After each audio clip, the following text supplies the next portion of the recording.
5, 4, 3, 2, 1.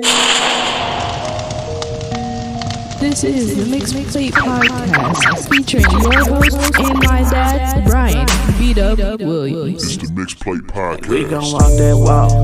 We gon' talk that talk. We gon' talk that talk. We gon' walk that walk. Mixed Plate, Mixed Plate, Mixed Plate, Mixed Plate, Mixed Plate, Mixed Plate, Mixed Plate, Mixed Plate. We gon' walk that walk. We gon' talk that talk. We gon' talk that talk. We gon' walk that walk. Mixed Plate, Mixed Plate, Mixed Plate, Mixed Plate, Mixed Plate, Mixed Plate, Mixed Plate, Mixed Plate. Yeah. Talk sports, talk life, talk God. That's right. Talk sports, talk life, talk God. That's right. Yeah. Cooking up facts about that barbecue. Hey, beat up, got that vibe. This podcast for you. It's the Mixed Plate Podcast. Man, I love that intro. I don't know about y'all, but that joint is fire.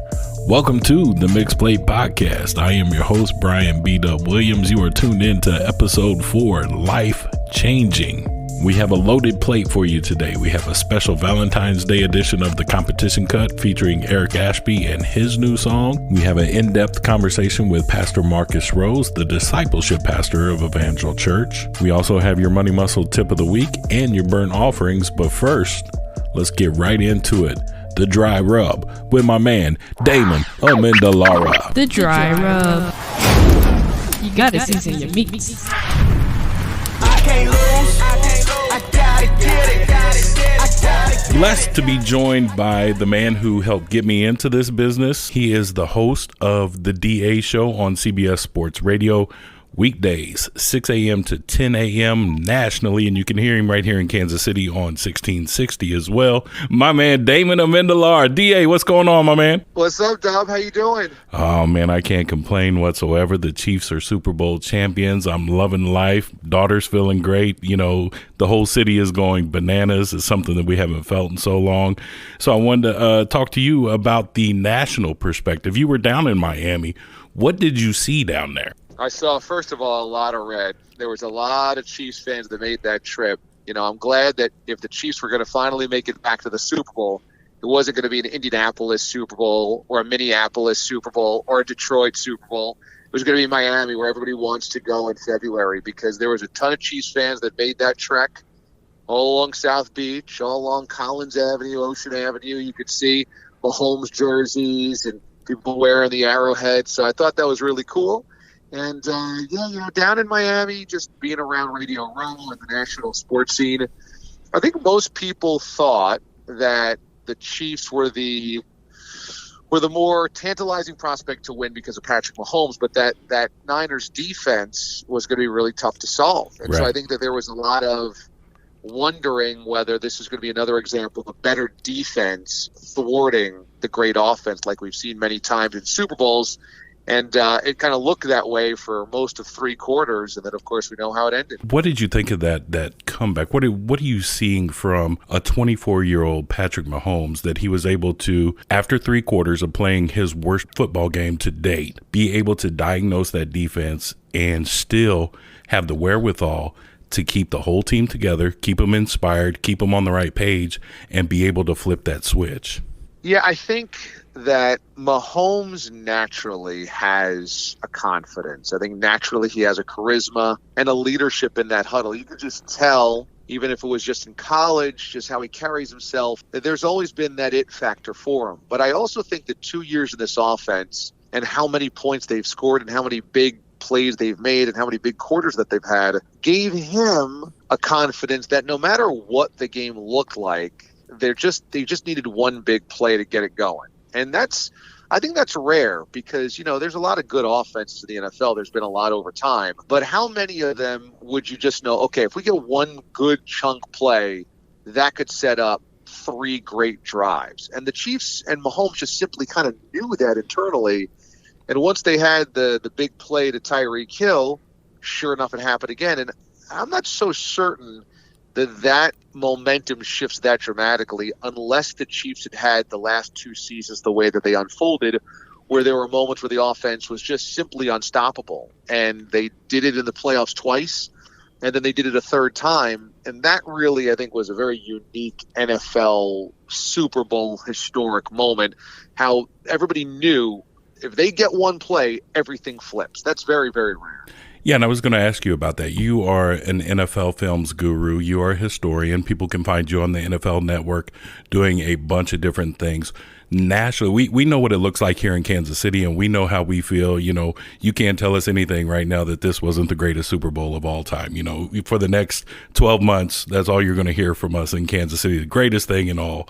But from a national perspective, where does this Chiefs team rank right now, and what are they going to need to do to be able to solidify this? And, you know, some people here in the city are talking dynasty. I'm not there yet. You know, it's so hard in the NFL to be able to pull that off. We've only seen the Patriots were the last ones to do it in 04, 05, back in the early 2000s. What are they going to need to do? Well, dynasty, you're right. It's kind of impossible to say who can do it and who can't, because it's so darn difficult. I mean, I remember the Seattle Seahawks in 2013 looked like a dynasty because they had the young quarterback. They had a great defense. They had a young team. They won very early in their kind of tenure together, basically year 2 or year 3 together. And then they went back the next year and never got back after that. And, of course, they lost that second one. So you would never say that the Seahawks were any type of dynasty. And we had seen this, you know, in years past as well, where there was a great young team that won a championship and then just weren't able to get back there. You need so many things to go right. And, of course, the Patriots have been able to do it over a really, really long stretch, but they've also had the benefit of a really crummy division. Right. And the AFC West is simply never going to be as bad as the AFC East was for 20 years for the Patriots. So I'm with you. I don't think you can go dynasty yet. I think historically speaking, though, this Chiefs team is going to be remembered, whether this is their only championship or not, because it felt in many ways like this was their moment all season, when even despite the injury to Patrick Mahomes coming off of last year's wonderful year and then losing the way that they did in the AFC title game, it felt like, okay, this was the year they finally closed the door. They finally do it. And then when Mahomes came back, you know, they had the big moments down the stretch. They got the break they needed with the Patriots losing to the Dolphins. They had the 24-point comeback against the Texans. They had the 10-point comeback in the AFC Championship game. They had both those games at home. Home field advantage broke their way. You know, it just felt like this was going to be their year. So in many ways, unlike some other kind of wild cards or Cinderella stories, I think this season will be remembered as the year the Chiefs broke through and the year they were supposed to break through. It wasn't a Cinderella season. It was what was expected to happen, because I think most of us knew they were a great team ready to take that next step. And if D Ford isn't lined up off sides, we're possibly talking about 2 Super Bowls. When you were down there in Miami, did you get a little nostalgic with the Chiefs being there? You know, you were here from 03 to 07 running the DA show here. And we had the fortune of covering some very bad teams to the point where, I mean, you created the Vermeil montage and, you know, the Hermgasm, and those were that's what we look forward to. I know me and Angry, that was what we look forward to every day. Okay, what was said in press conferences? What can we pull? So did you get a little nostalgia, get a little feel of Kansas City while you were down there covering in Miami? Extremely. You know, there's a piece of my heart that's always with the Chiefs. It'll always be. And I think it's because I was so young when I first got that job. I was just 23 years old, 24 years old. And I was moving to a place that I had no idea anything about. I mean, I read, of course, up on, you know, the Royals teams of the 80s. I had watched the Chiefs teams of the 90s from afar, but I didn't know what I was getting into, and it was a brand new station at 610 Sports. And so I really had no preconceived notions of what it was going to be. And when I walked into Kansas City, I was kind of thrust into a great season of the Chiefs when they began 9-0 and they were on the covers of Sports Illustrated. Dante Hall had his incredible season. They would end up going 13-3. I was hosting the Dante Hall show, watching him on a weekly basis, up close and personal, become a bigger and bigger star within that city. And so I just feel like I was by default kind of embraced or adopted by the city and by Chiefs fans. And through that, I have a real affinity for the Chiefs. I always will. And so those difficult years where they were 7-9 or 8-8, or expectations were huge, and, you know, they signed Vonnie Holiday, or right. they signed Kendrell Bell. yeah, or you know, one of those guys that you thought, okay, now the old adage is that the defense just has to be in the middle of the pack and then they can win, a couple playoff games. It never happened. And to be there 5 years in the middle of, could this be the year Patrick Surtain signed? And then it just never happens. Right. Gave me that sense of what it feels like to be let down every year if you're a Chiefs fan. And so to see them finally break through, to see them finally there, I'm watching, all week long in Miami. I felt so good for Chiefs fans finally to just be able to feel what Super Bowl week feels like. Because that week, those 2 weeks are just an amazing thrill ride to know that you're one of the teams building up to that game. But then Super Sunday, I'm at my parents' house, my mom, my dad, my wife, the four of us are together, and we're just going crazy for Mahomes and going crazy for the Chiefs. When the Chiefs finally won, I just couldn't stop smiling for all of you guys in Kansas City, you and Savannah and Kling and all the people that I know in Kansas City, our mutual friends that have had season tickets and been there through the thick and thin, and that finally, after all this time, you get the championship, which is so rare. I just couldn't feel better. I'm so happy for everybody there, and I think part of it is because there was a piece of me that was always with all of these Chiefs teams that fell short. And you left such a lasting impression here in Kansas City with all the things that you've done. You were way ahead of your time with the charitable aspect that you always brought to your show. You started the Caller Hall of Fame, and people still talk about, those days. Every time that I'm out or if I see somebody, when I launched the podcast, one of the very first emails that I got was, will Stormbot be featured on the Mixed Plate podcast? So we need to set the record straight. I haven't heard from Stormbot. Last I heard, he was with Wiggles and Giggles. Have you heard anything from Stormbot at all? No, last time I heard he was somewhere in the Caribbean, outside of international waters, so that he couldn't be tracked down by the feds. But Wiggles, Giggles, they're now that marijuana is legalized, who knows where those guys could be? So there's a lot of places on the map that those three possibly are, including Stormbot's wife. So really, anything is possible. Absolutely. Real quick before I let you go, yesterday was the 100-year anniversary of the Negro Leagues Baseball Museum. I know what the museum and Buck O'Neil and Bob Kendrick meant to you. How important is it that Major League Baseball steps up, especially in the light of the scandal with the Astros and the joke that is right now? How important is it that they step up and finally get behind the museum and talk about what a treasure the place is? It's extraordinary. I still have that signed baseball from Buck O'Neil. It's one of my treasured possessions. And I always thought that Buck was just an incredible person to learn lessons from, because his spirit was so obvious and his attitude was so positive and it was so contagious. And, if there was a guy just to learn how to look at life through a certain lens, Buck O'Neil was that. So just to have a little piece of him on a baseball always meant so much to me. And I think the Negro Leagues Museum is amazing. And I think that baseball would be really smart to embrace it and to support it and to promote it, because it's an amazing time, an amazing era of baseball. It's an amazing era in American history. It's an amazing enterprise that the Negro Leagues took on. They had incredible, historic, legendary players in that league that became some of the greatest of all time. And I just think it kind of speaks to succeeding in the face of adversity, the Negro Leagues, and, leaving a legacy that really matters. So I think the world of everybody there. And Buck O'Neil is really one of those American icons that taught us the best of who we were, instead of these days in politics, a lot of the worst of what we should be, we see. Right. And I think the Negro Leagues Museum for baseball should be treated as a real jewel. DA, I thank you for taking some time out of your busy schedule. I know you got a lot of things going on. Tell the Bourbon Belle that we send our love to her. We love you guys. We appreciate you, and continue to keep kicking butt on CBS Sports Radio. Again, you can listen to the DA show weekdays 6 to 10 on CBS Sports Radio, as well as 1660 here in Kansas City. My man, I appreciate you. I appreciate you, B-Dub. And before I go, let me just say, remember this: the Kansas City Chiefs are Super Bowl champions. Just say it out loud and let that sink in. And the home of the champs. Thanks, bro. I appreciate you. All right, man. The Low and Slow Spotlight. Joining us now in the Low and Slow Spotlight is my man Marqus Rose, the adult discipleship pastor at Evangel. Marcus, good evening, my brother. Thank you for joining us. What's good, big bro?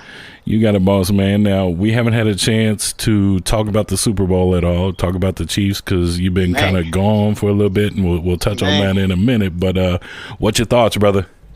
Bro, I think first thought went back to last year when I was celebrating with my son in the living room a little prematurely because he who will remain nameless jumped outside and took away our chance at the Super Bowl. And I was a little reserved this go around. Like when we went up, when we took the lead, I was like, they still can come back.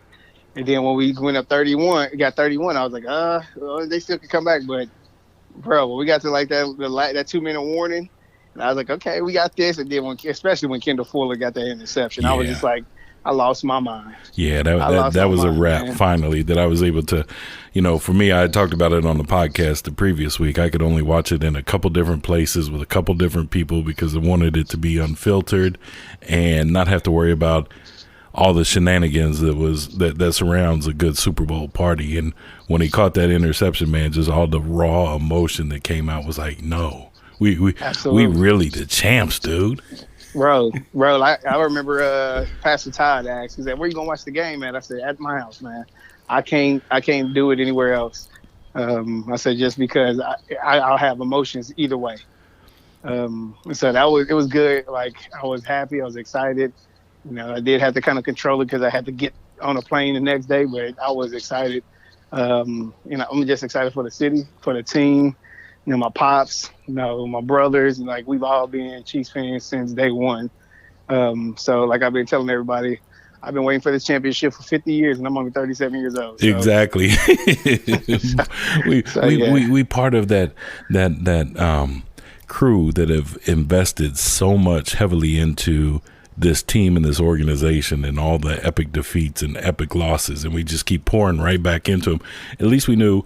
With the Royals were bad for so long. Right. I mean, just epically, just I hate to say it, but they were trash for a long time. And with the Chiefs, they always gave you that, that little bit of, there's a gleam, man. There's a gleam. There's a spark, it could be our year. But, now that we've actually seen it, we got our own quarterback, a real quarterback. Man, he the real deal, man. We suffered through the Steve DeBergs, the Steve Bonos, the Martin Vlasics. I mean, Damon Huard, Tyler Palco. Anybody that was related to San Francisco 49ers, that we had them on our squad, and I was just like, bro, can we just get our own? And I remember one of my homeboys, Cotton, who he was a Mahomes fan from day one, and I was like, I felt like he was gonna be good, but I was like, man, give Alex a chance, man, and. I stuck with Alex a little longer than probably most, but I remember that Denver Broncos game that he won. Ooh. I was like, oh yeah. This dude the real deal. I just thought about it like I know Alex Smith was on the sideline like, well, this is gonna last as long as it's gonna last. Then the moment this clock gone, I need to figure out a new run out. I need to figure out a new team. So, yeah, exactly. Mahomes is the real deal. I just need to go ahead and pack my bags and not even go back to one Arrowhead Drive. Just let them know where they're gonna send me because Mahomes, the truth, 100. Absolutely, the truth, man. And he 25 years old. What was I doing? I was 24. Man. I know what I was doing, and we can't say this on the Mixed Plate podcast. Yeah. We'll keep it where it is. We'll keep it 100. Now you said right. after the game, you had to prepare to get on a flight, so you didn't get a chance to enjoy the parade. You weren't here. You didn't get to share, the city's jubilation and everything that happened that day. Talk to me about what exactly where you went. What you were a part of, and just go from there. That early morning flight and what was going down. Yeah. So I led a team from our church of 10 individuals, including myself. We went to LA. It wasn't to go kick it, wasn't go hang out. We went actually on a missions trip to the LA Dream Center, which the LA Dream Center is a phenomenal organization. It's a Christian organization that I know I can't give you exactly what they're about based off of what their website says, but in my eyes, it's like they have centralized so many social services, whether it's foster care intervention, homeless intervention,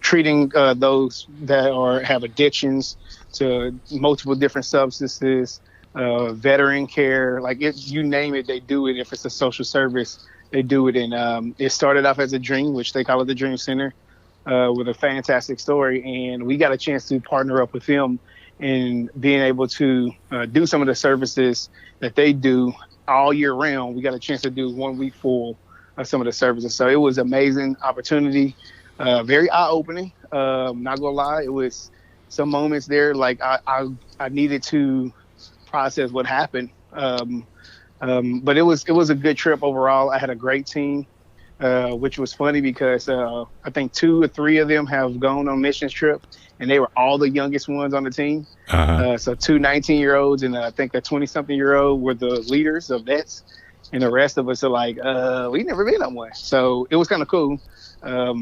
We did a lot of good work, and we could talk more, and give you more detail on that too. Right. So this was your very first time leading a missions trip. Was this the very first time that you had been on a missions trip as well?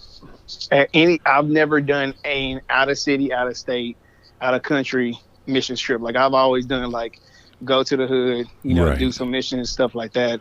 Well, as this we'll call urban missionary type work. Go hand out the water, right. Feed the homeless, do the soup kitchens, do city union missions. So Absolutely. This was a full-fledged out of town. Now, my daughter went on one last year for her birthday to New York, which she came back completely changed.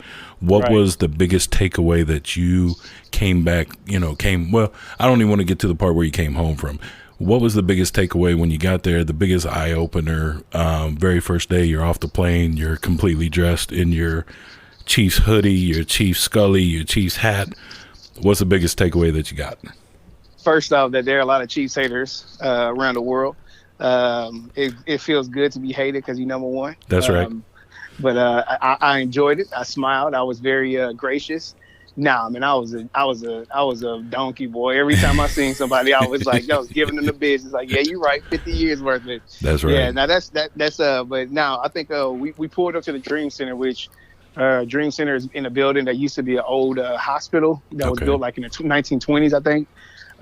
So you talk about a 100-year-old building with 100-year-old building problems, and that might be a little off with the math, but yeah, and it's you get there, it's very, very, very modest accommodations. They don't put the money into aesthetics. They put their money into what they need to be doing. And so, it was kind of one of those things okay, this is where we're going to be. But the guy that was there, who was our volunteer coordinator, his name was Thomas, and he just shared the story with us, how he came to the Dream Center, and he was a former addict, did meth, did coke, did anything that he can get his hands on, tried to kill himself several times. Wow. All kind of things. He was homeless because of some of his life choices, and also some of the choices that were made for him through the system, government and other social services, whatever. Found himself where he came to church, to where the Dream Center partners up with, and then he came to service, came to a known relationship with Jesus Christ, and had an opportunity to come and go into their discipleship program, which is kind of their program specifically for addicts, where it's intensive. They dive into all kind of things where it's your past and just some of the things that kind of trigger you, and all the different things that you would hear about in AA or Alcoholic Anonymous or Drug Anonymous or anything like that. But also they couple it with the gospel, which we understand the gospel has a power to transform. Exactly. And so they dive into it deep, and that's why they call it the discipleship program. And it's a year-long, secluded. the only people that you have interaction with are the people that are on that campus. You don't have a phone, you don't have internet access, you don't have any of that stuff. It's just you there. And so he worked himself through there. Then he went through what they call a leadership program, which they kind of put you on different tracks, which they work different areas. So some people work in the food ministry, foster care ministry, whatever. And so he worked his way through there, and he became the short-term missions, which we were on, short-term missions coordinator. And like they do a little of everything. And so it was kind of cool hearing this story. You know, here's a dude probably about a little younger than me, tatted up, you know, but hear his story about how he went through hell and back. And you talk about the joy of Jesus Christ just coming off of him like heavy. Right. And it's like, dude, your life story is crazy. But that didn't faze him. I mean, the joy of Jesus Christ was real in him. So that was one of the biggest things that kind of took me, not necessarily by surprise, but like was a eye-opening for me. Right. To see the transformation and to get that testimony from somebody who, you know, basically Absolutely. Was, you know, on the streets and addicted and just fighting for everything. And, you know, to right. have the will and desire to want to go through that program and be locked away and secluded pretty much from the outside world in order to work on themselves internally. Absolutely. And, you know, go through that would be definitely eye-opening. So you guys hit the ground. You're not staying at, you know, the 5-star hotels. Nope. You're not doing any of that. You're jumping nope. right in. What's the first thing that you guys do as far as the short-term mission? So so we got in like Monday after evening. We get settled. They do our orientation. It's nighttime, so we go grab something to eat from somewhere else off the campus. And, you know, we just kind of go over the itinerary because they tell you, like, here are the opportunities you have to serve, but we're not going to tell you exactly what you're going to do till you get there. Right. And so we get there, we kind of go over the itinerary. We see, like, okay, what are all the things we're going to be doing? So the first thing we do is we do a food truck, which basically is similar to how we do harvesters at our church, where the food is dropped off. You divvy it up, you distribute it, like what locations. They have multiple locations they do the food trucks at. They have generally like 5 to 6 pallets of different foods. And so you divvy it up to where you're going, how many you're doing. So we do that process.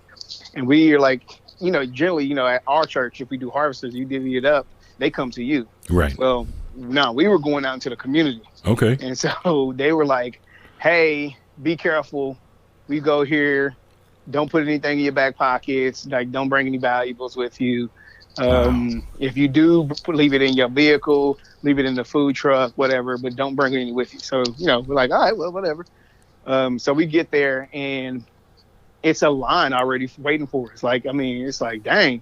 And so part of me is like, you know, people really live off of this, really need these services. Right. So these are not just people who are just coming and trying to be greedy. These are people who depend on it. Exactly. And so we get there and my team, you know, we get to work. My team actually got split up. 5 of us in one location, 5 in another. And the team I was with, we were starting to sort out all the food and make sure we have everything. And some of the ladies that were over that location were just some of the sweetest ladies in the world. Same story as Thomas. Been through hell, had a transformation, met God, and the joy of Jesus Christ is just exuding from them. And they were as nice as can be. We were making all kind of mistakes, and they were just taking it in stride, like, "Oh no, you're okay. It's okay, like, baby. It's okay. You can do this." Like, and it was so crazy. And so, you know, we're getting ready to hand out food, and then this crew of Latino ladies, they came and they were like talking to us. And of course, you know, none of us speak Spanish. Right. They don't speak English. But we were just vibing, and like they just started talking to me, and they started like, and I was like trying to tell them like, no, yo hablo español muy poquito, and they trying to work with me like, oh, okay, you speak Spanish a little bit. So they're like, and I was like, you know, trying to ask them how to say things. So we were just clicking, but we're handing the food out to these ladies and these guys that were, you know, hard on their luck, whatever it is, and they really appreciated that. And one of the things that Thomas is saying, like, hey, don't get caught up in doing the service. See the humanity in the human beings. Right. And so that was our big thing. He was like, I don't care how long it takes for you to do something. If something should take 1 minute and you take 5 minutes to do it, but you see someone and you talk with them and pray with them, that's actually a win. Not the fact that you handed them some food, but that you interact with these people. Because one thing I talk about, that they tell us about, is that a lot of these people have disconnected themselves from a lot of their family and their friends, and so they don't get a lot of relational connections with anybody. And so the moment we show up, or the Dream Center shows up, that's their relational connection they have with someone. And so they don't just come to have a service given to them; they come to see how their friend is. Right. That could be the only. That could be the only social interaction that they receive all week, Absolutely. Just depending on, like you said, what their situation is, and, having that empathetic ear instead of just, handing a bag and moving on to the next one is important. And, we're taught as believers, to love everyone's story. And that's the biggest thing, is to show that grace. So, man, that's powerful, bro. And that's just the first day. First part of the day. so we, after that, we go to lunch, and they're like, okay, we're gonna go to Skid Row in the afternoon. So Skid Row. And so, in my mind, like, I never really looked it up. I never really kind of did research on what Skid Row is. So, you hear Skid Row, you think of like a street, or alley, or something like that. Right. But no, so we got there. Thomas went with us, but she didn't go with us in the morning, but he went with us to Skid Row. And there's another guy named Johnny. Again, similar story. Had a hard time, came to the Dream Center, got himself clean, got himself a relationship with Jesus, and now he on fire. Again, same thing. Joy of the Lord. I mean, just exudes from him. But he was like, okay, we're going to go to Skid Row. Same kind of thing. Like, hey, if you feel led to give them something, by all means, make sure you do it. But at the same time, don't feel like you have to. And he just told us, he's like, if you're going to come in there and you're going to see, like, we're going to have all this food and all these items for them. He said a lot of them may decline it. And we were like, oh, because we're the church. He was like, no, because Skid Row, a lot of people come down there. A lot of people come and feed them. A lot of people give them all these services. So he said, we don't really actually, this is not the goal, is to hand out this water, this food, or these socks, or whatever. It's our way in to have a relationship with them, so that we can lead them into a better relationship with Christ, and to even get them on their feet so they can have a better situation and a better trajectory in their life. So he's telling us again, if you go and you meet someone and you stay with them for 20 minutes and you only hand out one water bottle, that's a win. Right. And so that kind of gave us relief. And so we pulled up to Skid Row, and Johnny, the guy that was leading it, he was like, yeah, so Skid Row is a 50 plus square block area, and part of this densely populated area, like, that looks like a downtown, but LA has like 2-3 downtown areas, which, whatever. But it's like a 55 block radius. So right. That's just kind of weird to me. It's like, wait a minute. So you're talking about 55 blocks of people that are homeless. Man. And they're out here in the elements, and they live in these tents, these tarped areas, and they call them their homes. Like, they settle so much in this area, they call it their homes. So that's like our whole downtown, the whole downtown area of Kansas City, spreading out, east as far as you can. The whole area, 55 square blocks. Yep. Wow. And so my man said, within this one area, there are like 2,000 people that live here, but no, he said 6,000 people in this area live in this 55 block radius. Square block radius. About 6,000 people live in this area. He said, but the crazy thing is, LA County holds 10% of the 10% of the nation's homeless population in LA County themselves. Wow. So it's a little over 500,000 homeless people that they have in America that they've counted. Over 60,000 of them live in LA County. Man. So this is like a saturated area of homelessness. And so it's just one of those things where, you look at the supply and demand type of thing when it comes to basic lower middle class, that doesn't really want for anything going into this. And so we don't know what to expect. And like, we start walking towards the area we're going to start serving. And it's kind of odd because you see the tents, you see the tarps, the smells changes, the everything looks different, but you still see Audi A8s, Range Rovers, right? All this driving through, because people still go through these places. And so there's this like dichotomy of like, here are these broken people with these lives that have went terrible, but you still got these people who have excess. And it's just like, here are people who have a great need, and here's a group of people who have excess. And you're like, I don't get this. Like, it's just kind of hard to register. And so, but you kind of push through it. And then like our first encounter, with a lady named Frederica, I think that's her name. And you could tell she was a little gone. But it was all good. And she talked to us, and she was breaking down. She shared her story and like literally talked to us at the corner of this light for 20 minutes before we even got into Skid Row. Wow. And so it was one of those things where Johnny was like, no, just stay here. I was like, all right, so cool. So we got a chance to pray with her, pray for her family, give her the information about Dream Center. She didn't feel comfortable because she didn't like feel like she didn't belong, or someone told her she doesn't belong. Right. So that kind of broke my heart. Like, yeah, you belong. This is actually who you belong almost as much as anybody else. So yes, you belong. So I can go on and talk about that. But anyway, so we walk in, we started talking to people, handing out water. Some people were like, nah, I'm good. Like, wait a minute, you're out here in the elements, but they didn't want it. And like Johnny said, you will see food and water all out there because people will give it to them. So, and they just would decline it. And so we went there, we talked to them. I remember we went to talk to this one gentleman. God, Lord, his name is starting to slip my mind. I always want to call him Myron. But anyway, his name started with an M, and you could tell he was very intelligent, like smarter than me, smarter than your average smart guy. Right. And he's homeless. And it's just one of those things like, the whole theory of, just apply yourself harder and pull yourself up by the bootstraps. That don't always apply, and that don't always work. Circumstances and situations happen to a lot of people.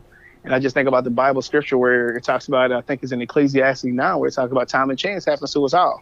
And who knows when time or chance, or as we call life, will happen to us, and we're going to be out in those streets. Yeah, life can change in an instant for anybody.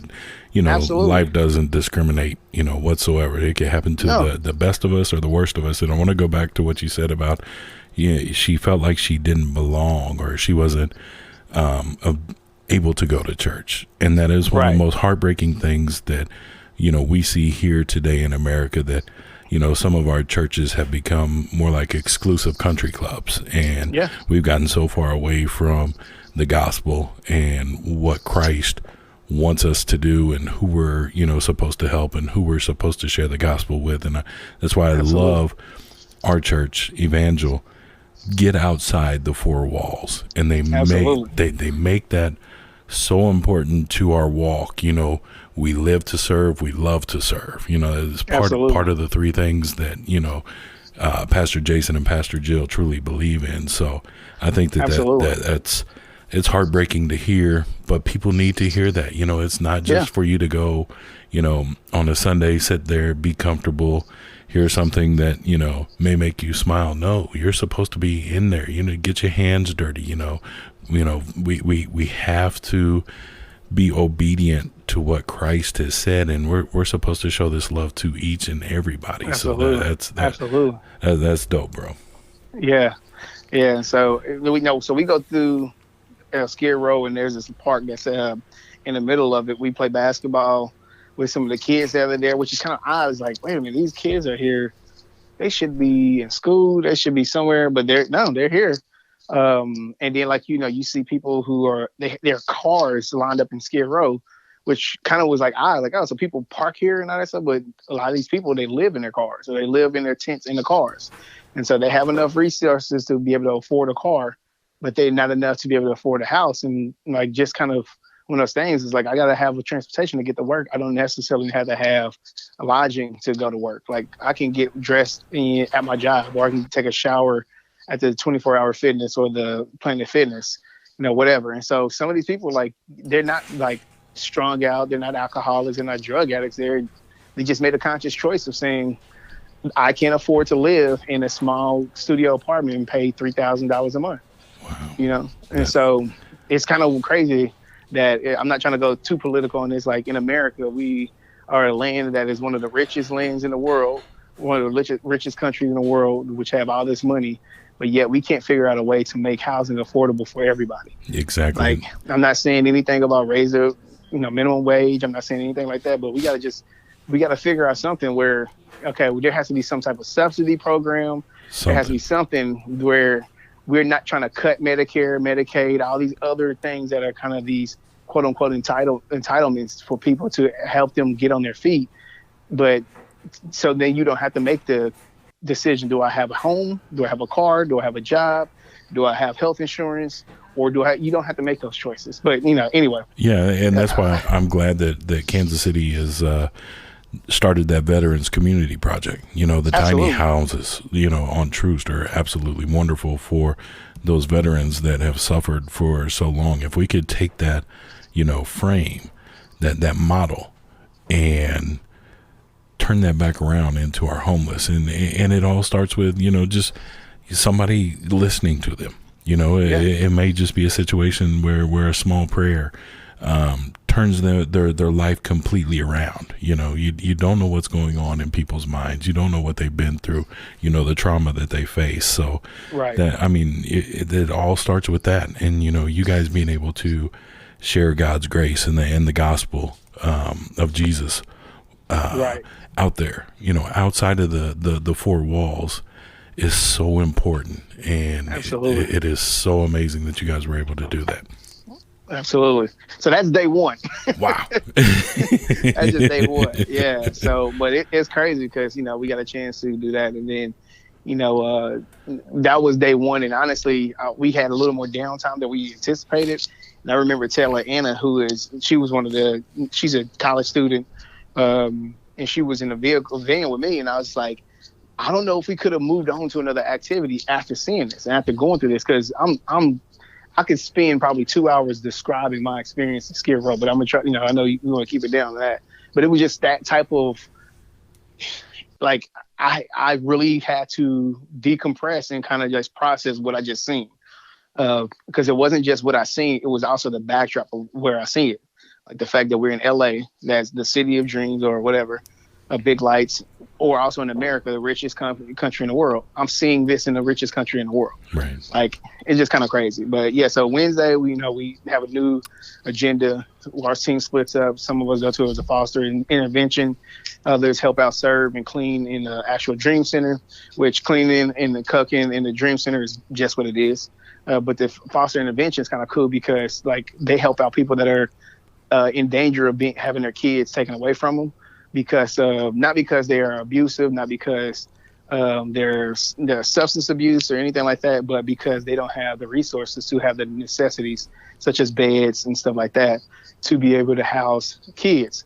And so we go in and we build beds and build different types of furniture, provide different things like that, which is kind of dope because you get to see the kids. A lot of times the kids are there and they're seeing their beds come up, and for the first time they have their own bed. Wow. For the first time, they have their own dresser. For the first time, they have their own sheets, and they get to pick what color sheets they want. And it's kind of cool to just be able to say, like, it only took a few minutes. Like, it took an hour to put together all the stuff we put together because we had multiple people doing it. And all it took was that and little resources in order to keep this child from being in the system. And that's all it took.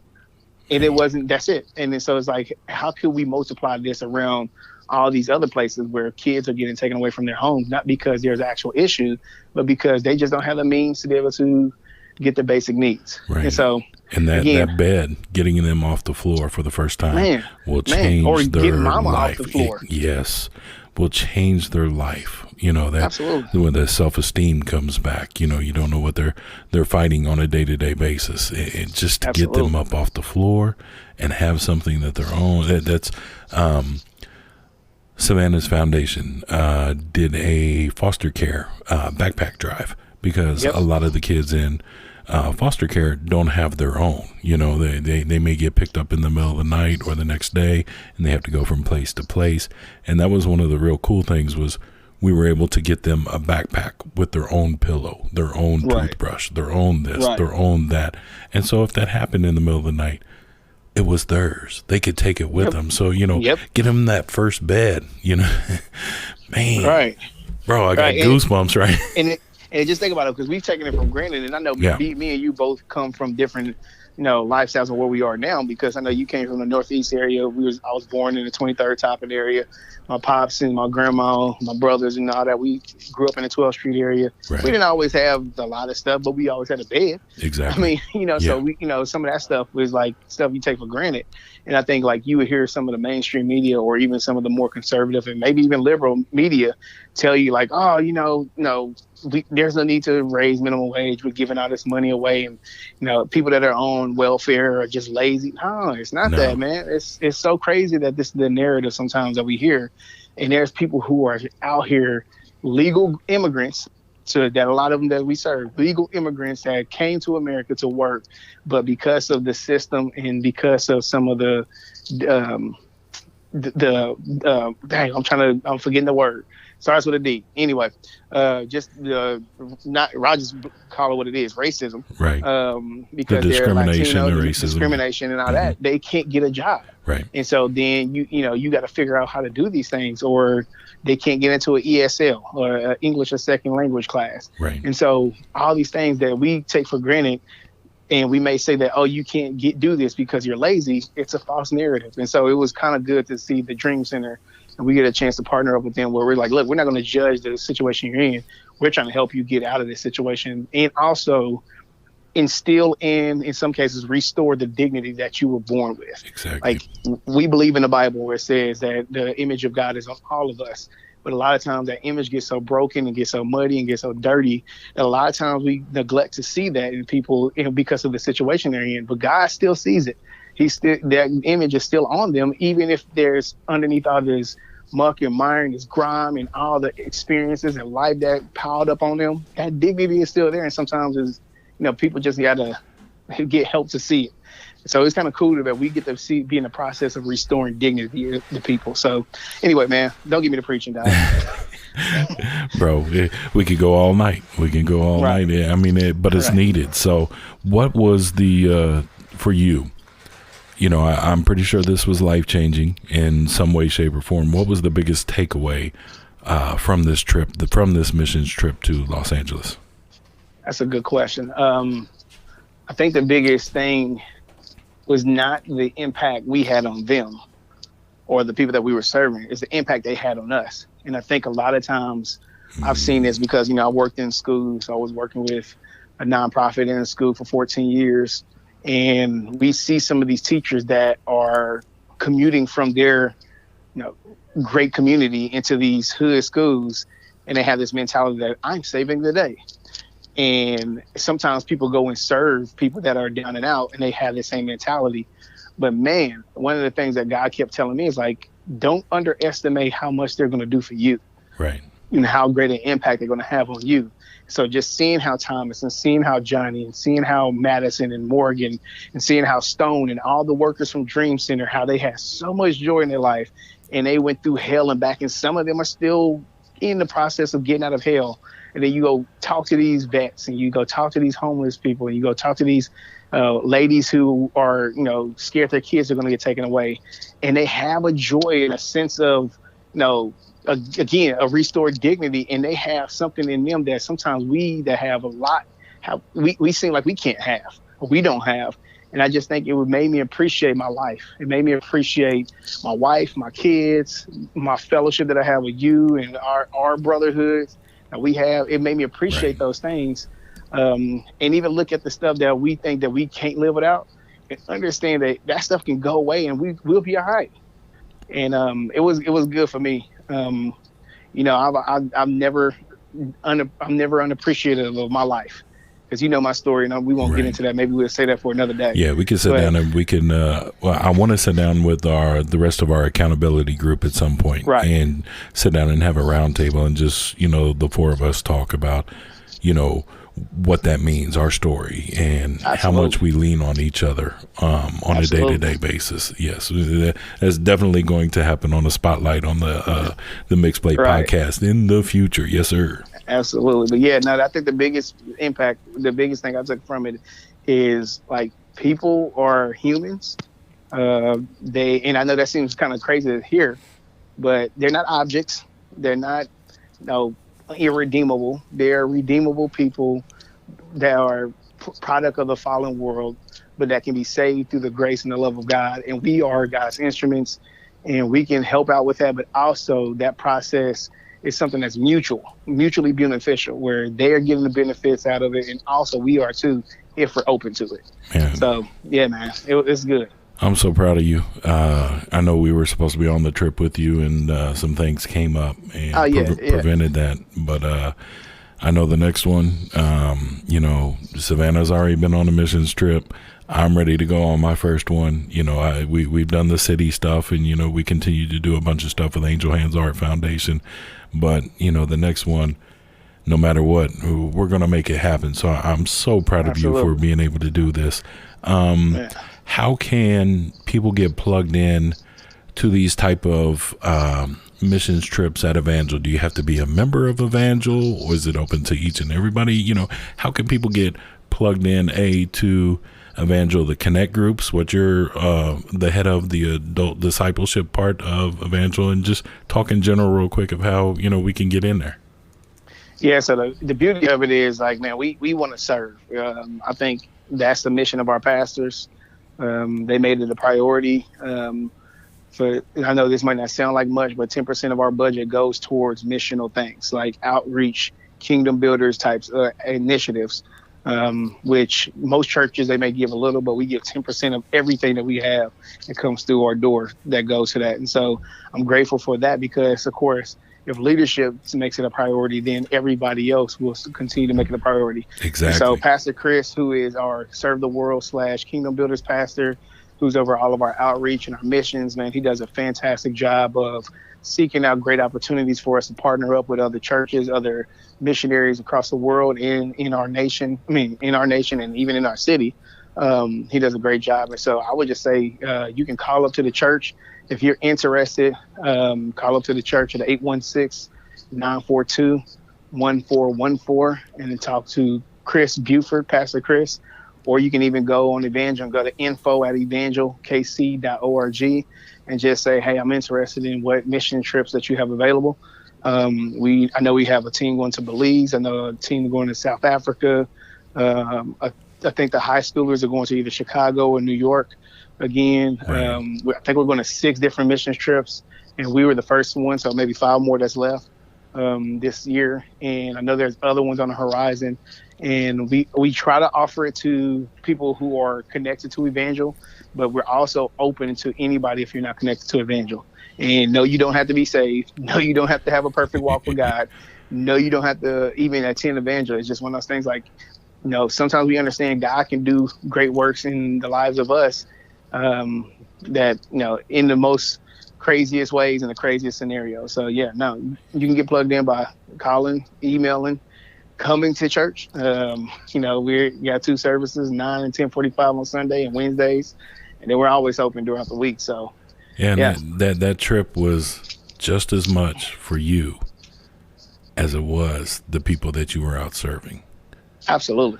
That trip is going to change your perspective on just day-to-day conversations, day-to-day lives, just day-to-day interactions. And I truly believe that, like you said, God will use each and every one. It doesn't matter your story. He will use you. If you are ready, willing, and able, he will use you. So that's awesome, bro. I'm extremely proud of you. Pastor Chris, I actually talked to on Sunday in between services. He has agreed to come on the Mixed Plate podcast in the future. We'll sit down and we'll talk about some kingdom builders and some Serve the World ministry with him in a future episode. There's another thing that you got coming up here pretty soon. This past year, our church kind of took on a big topic, and I think we scratched the surface a little bit in cross-cultural conversations. And I was very proud of our church. You and Pastor Jason heading up that whole topic and being willing and being mindful and being obedient to the word and obedient to the Spirit to want to have that conversation to help open up some eyes, especially with, what we're going on and, what we're going through in this world today. I believe, is the cross-cultural conversations coming back? Is that something that's on the horizon? Are we going to have a part 2? Yeah. So one of our kind of core values is cross-cultural engagement. And generally that's in the context of when it comes to race. And so that's what our first cross-cultural conversation was about, race and ethnicity, and how it's a gospel issue. That was the very first thing we tackled. It is not a cultural topic. It's a gospel issue. And the Bible says a lot about it. You can go into Revelations where it talks about, every, tongue, ethnicity, tribe, all these things. They kind of specify what's going to happen and who's going to be there. And it's a reason why the Bible mentions those things. And even though Jesus' interaction with the Samaritan woman, how it was breaking down barriers and all these things. And so I was excited to have this vision, have this dream, and to be able to share this with Pastor Jason and Jill, and they not shut the door in my face, but they were the biggest champions of it. And I think this is something that they've always wanted to do, but because of their wisdom, they're very wise, and they understood they needed somebody else besides themselves to be able to have a voice of this. And I did too. I needed to have somebody else because I could be the militant Huey P. Newton a little bit too much, and it could burn some bridges and it'll be counterproductive. But it was a good balance of truth and grace. And so, that was great. This past August, we actually have a meeting this Thursday coming up that will go, Thursday, February, whatever that is, 16th, 17th, 18th, 19th, so one of those dates, where we're going to kind of debrief about the first class, kind of get some ideas about going forward, but understanding that it's not just a class, it's not just a conversation, but it's an intentional effort to bridge the gap and to get into different spaces with one another, to understand one another. And then we are planning on continuing this in August. It won't be 4 weeks. It might be only 2 or 3 weeks just because of scheduling. But we are possibly leaning in even more and possibly talking about politics. Oh, okay. So we which is crazy to think that we're more nervous to talk about politics than race. Exactly.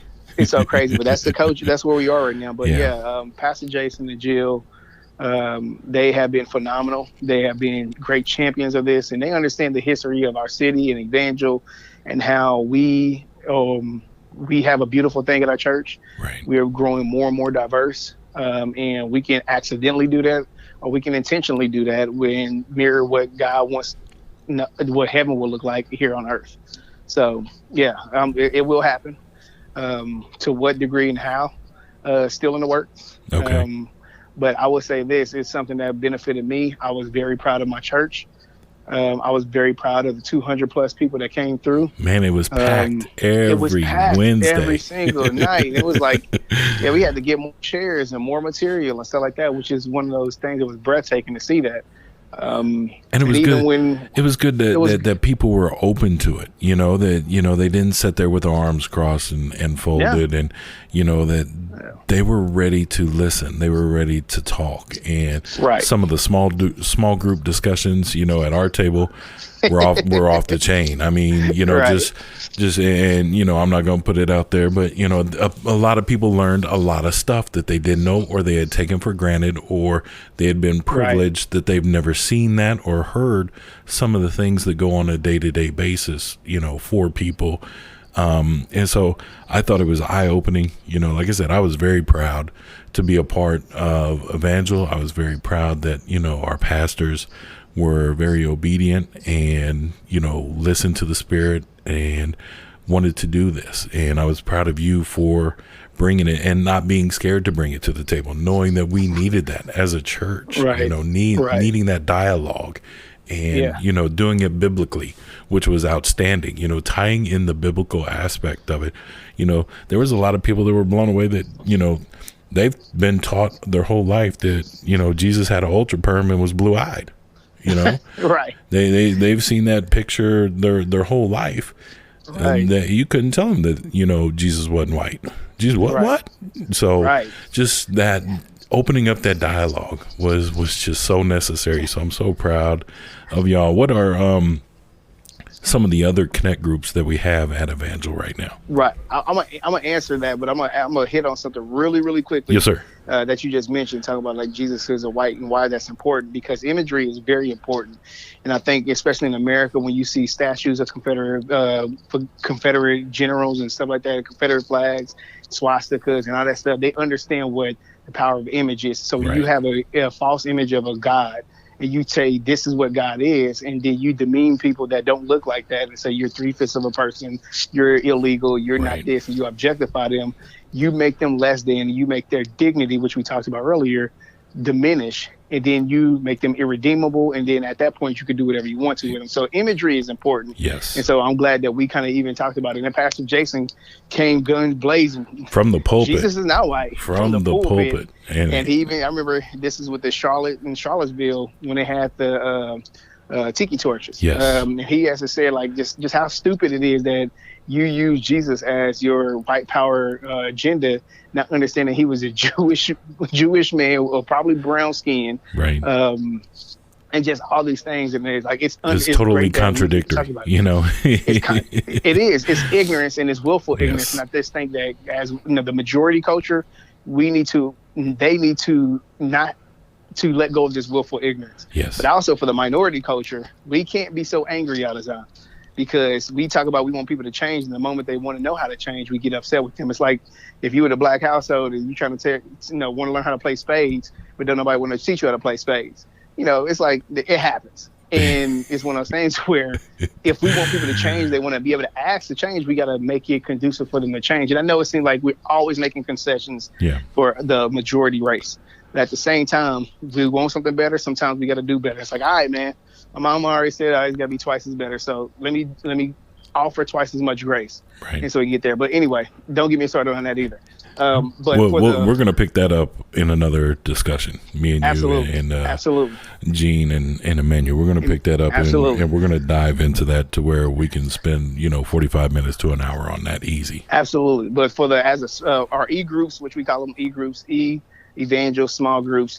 So that's why we call them e-groups.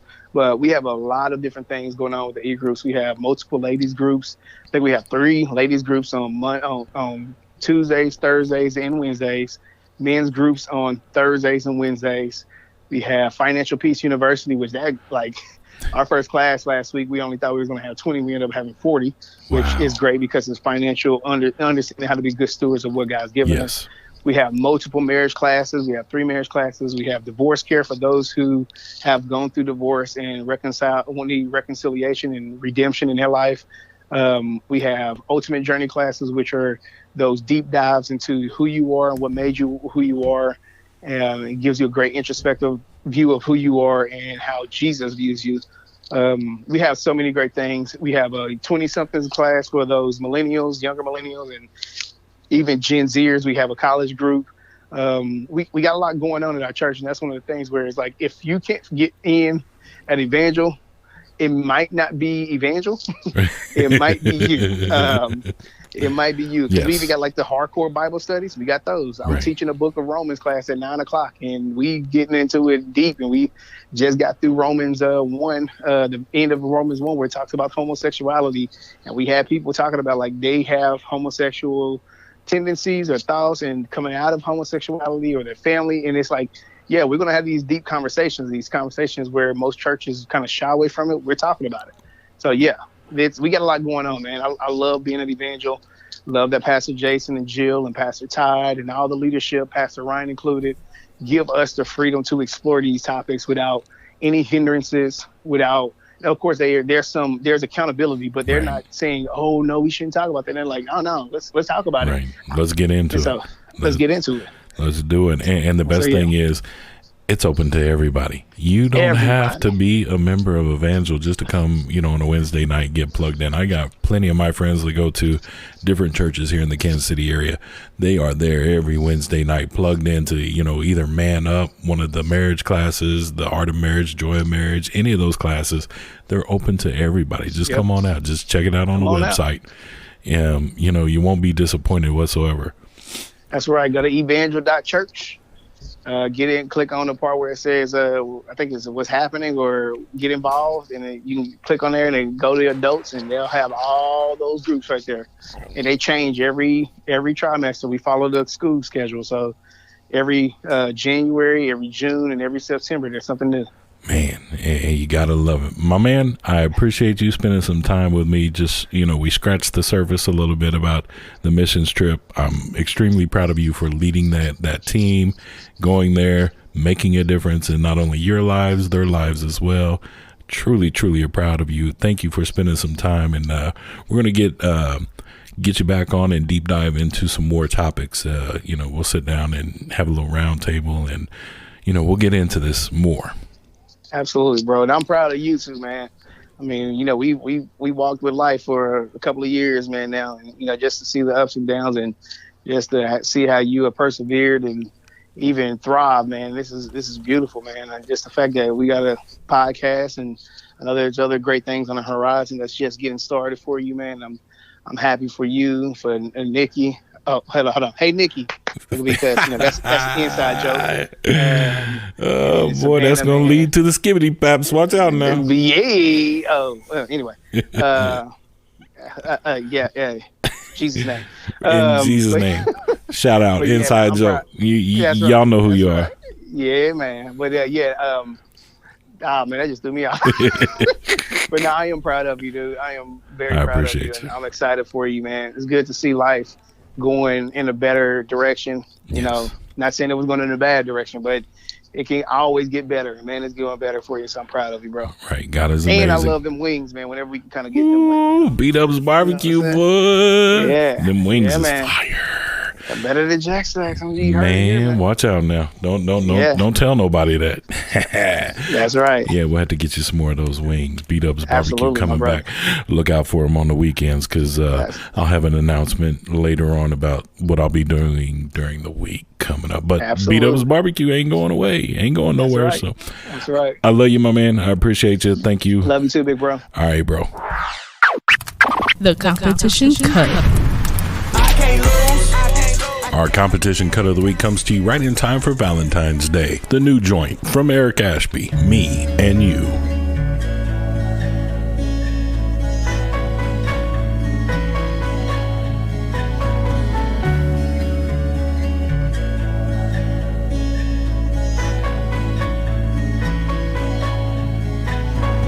Overtime, been hustling on my daily grind. You've been lonely, you say you're fine, but we both know all this time you've been lying. And I know that you had enough, baby. What I gotta do to make this work, yeah. Cause when I look into your eyes, I see your worth, baby. So let's start with a little time, make effort to make you mine. Cause you are prioritize. We can do whatever, girl, you decide. I just clear my schedule cause I'm making time. As long as it's just me and you. Just me and you. Just me and you. As long as it's just me and you. So baby, just hear me out. I won't take long. To the kids to my mama's house just so we can be alone. So if you wanna get your back rubbed, you know I'm good for it. If you wanna get your nails done, girl, hand me the polish. Oh, what I gotta do to make this work? When I look into your eyes, I see you work, baby. So let's start with a little time. I make effort to make you mine. It's you I prioritize. We can do whatever, girl, you decide. I just clear my schedule cause I'm making time. As long as it's just me and you. Me and you. Just me and you. Just me and you. As long as it's just me and you. Me and you. 'Cause all I really need is you. Just me. All I need is time with you. Oh, yeah, you. What I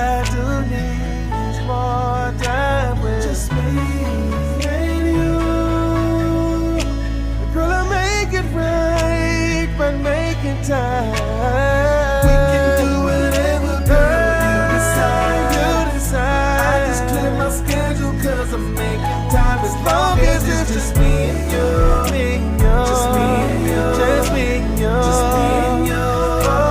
As long as it's just me and you.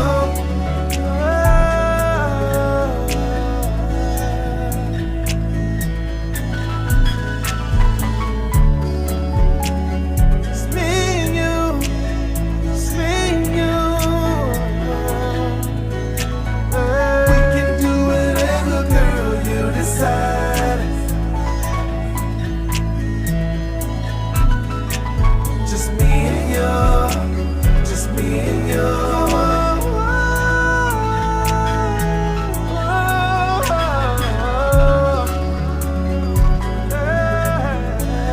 Just me and you. Just me and you. Forever.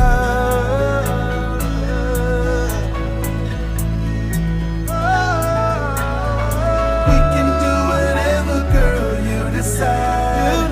I just clear my schedule 'cause I'm making time as long as it's just me and you. Just me and you. Just me and you. As long as it's just me and you. That was Me and You, the competition cut of the week by Eric Ashby off of his new album, Fall in Love, now available on Spotify and Apple Music. Make sure you follow my man Eric on Instagram at Eric Ashby Music and on Facebook at Eric Ashby. Also, you can go back and get some of his previous works on his website, ericashbymusic.com. Extremely talented artist. Blessed to have gotten to know Eric over the last couple years. Can't wait for him to come in, sit down, and do a low and slow spotlight with us here on the Mixed Plate Podcast. Go out there and support Spotify Music, Apple Music. Fall in Love. Eric Ashby. Get it now. The Money Muscle Tip of the Week. Your tip of the week this week, real simple. Be careful out on these KC streets. I need y'all to wear your bike helmets, your chest protectors, your shoulder pads, all that stuff right now. I saw a car disappear on 107th and Blue Ridge Boulevard, just vanish. Thin air. These potholes are so disrespectful right now, bro. They are absolutely treacherous. So I need y'all to protect yourself. Whatever you need to do, make sure you have the mouth guard in, the full baseball helmet, football helmet, rugby helmet. It don't matter. Put on a helmet. Make sure you have on your shoulder pads, chest protector, and be safe out on them streets. Shout out to my man Quentin Lucas, our new mayor, who's going to do something about these streets. I'm waiting to hear who the potholes are is going to be. But for right now, make sure you protect yourself on these streets. That's your tip of the week. The burnt offerings. This week's burnt offerings come from James 3, 1 through 13. Dear brothers and sisters, not many of you should become teachers in the church, for we who teach will be judged more strictly. Indeed, we all make many mistakes. For if we could control our tongues, we would be perfect and could also control ourselves in every other way. We can make a large horse go wherever we want by means of a small bit in his mouth, and a small rudder makes a huge ship turn wherever the pilot chooses to go, even though the winds are strong. In the same way, the tongue is a small thing that makes grand speeches, but in a tiny spark can set a great forest on fire. And among all the parts of the body, the tongue is a flame of fire. It is a whole world of wickedness, corrupting your entire body. It can set your whole life on fire, for it is set on fire by hell itself. People can tame all kinds of animals, birds, reptiles, and fish, but no one can tame the tongue. It is restless and evil, full of deadly poison. Sometimes it praises our Lord and Father, and sometimes it curses those who have been made in the image of God. And so blessing and cursing come pouring out of the same mouth. Surely, my brothers and sisters, this is not right. Does a spring of water bubble out with both fresh water and bitter water? Does a fig tree produce olives? Or a grapevine produce figs? No, and you can't draw fresh water from a salty spring. Be mindful of what you say. Be intentional with what you say. Sometimes we can get so caught up in emotion and say the first thing that comes out of our mouth, and it can ruin lives. We've seen it. We see it in public today. We got the whole Gayle King and Snoop Dogg thing going on. We also have Antonio Brown, whose words and actions have literally destroyed his career. One of the greatest wide receivers of all time could not control his tongue. So just be mindful of what you're saying. The tongue is so small, but so powerful. The Burnt Intern. Well, that's going to do it for this week's episode. Savannah, go ahead and take us home. Mixed Plate Podcast. We gon' walk that walk. Thank you for listening to the Mixed Plate Podcast, Episode 4, Life Changing. Thank you to our guest, Pastor Marqus Rose, and my God, Papa DA. Make sure you download the Competition Cut of the Week, Me and You, by Eric Ashby on Apple Podcasts and Spotify. Also, subscribe and rate the Mixed Plate Podcast on Apple Podcasts and Spotify. And don't forget to follow, like, interact with the Mixed Plate Podcast on Facebook, Instagram, and Twitter. Remember, make a difference, be a blessing, and change the world. That's right. Yeah, cooking up facts about that barbecue. Hey, beat up, got that vibe. This podcast for you. It's the Mixed Plate Podcast.